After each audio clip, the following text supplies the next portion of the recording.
Hello friends, welcome to my channel Ansune Rahasya. आज हम बात करेंगे महाभारत के महत्वपूर्ण योद्धा अभिमन्यु की। जैसा कि हम सब जानते हैं, महाभारत काल में एक से बढ़कर एक योद्धा थे, जिनमें से एक थे अभिमन्यु। वह हर युद्ध कला में निपुण थे, परंतु फिर भी वीर गति को प्राप्त हुए। ऐसा क्यों हुआ, इसी का रहस्य आज हम आप सबको बताएंगे। So let's start the video.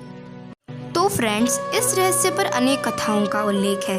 उनमें से पहला यह है कि अभिमन्यु ने अपनी माता के गर्भ में ही अपने पिता अर्जुन द्वारा सुनाई गई चक्रव्यूह रचना के बारे में सुना था, परंतु उनकी माता सुभद्रा सुनते सुनते बीच में ही सो गई। इसी कारण वह चक्रव्यूह विद्या को पूरा सीखने से वंचित रह गए।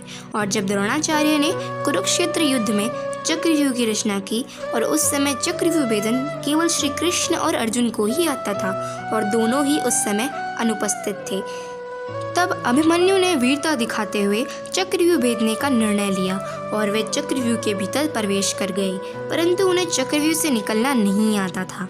फिर भी वो द्रोणाचार्य, कृपाचार्य और कर्ण जैसे महारथियों से वीरतापूर्वक लड़े, परंतु कौरवों ने युद्ध के नियमों का उल्लंघन करते हुए एक साथ 7 योद्धाओं ने अभिमन्यु पर वार किया।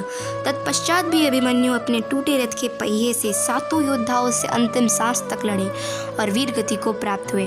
और दूसरी कथा यह है कि महाभारत काल में सभी देवपुत्र पृथ्वी पर अवतरित हो रहे थे।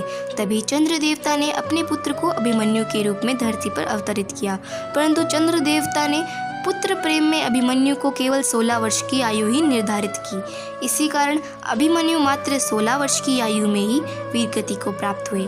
और तीसरी कथा यह है कि यह सब श्री कृष्ण की लीला थी, क्योंकि जब महाभारत के युद्ध में अर्जुन अपनों से युद्ध करते हुए विचलित हो रहे थे, क्योंकि उनके सामने कोई उनके पितामह थे, तो कोई उनके गुरु, तो कोई उनके भाई।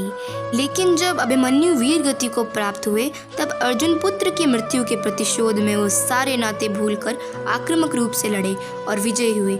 और यही श्री कृष्ण चाहते थे। अंततः धर्म की अधर्म पर विजय कराने हेतु ये सारी श्री कृष्ण की लीलाएं थी। और यही था हमारा आज का वीडियो। और अगर आपको ऐसे ही और रहस्य जानने हैं तो मेरे चैनल को लाइक, शेयर और सब्सक्राइब करना मत भूलना। तो फ्रेंड्स, मिलते हैं अगले वीडियो में। जय श्री कृष्णा।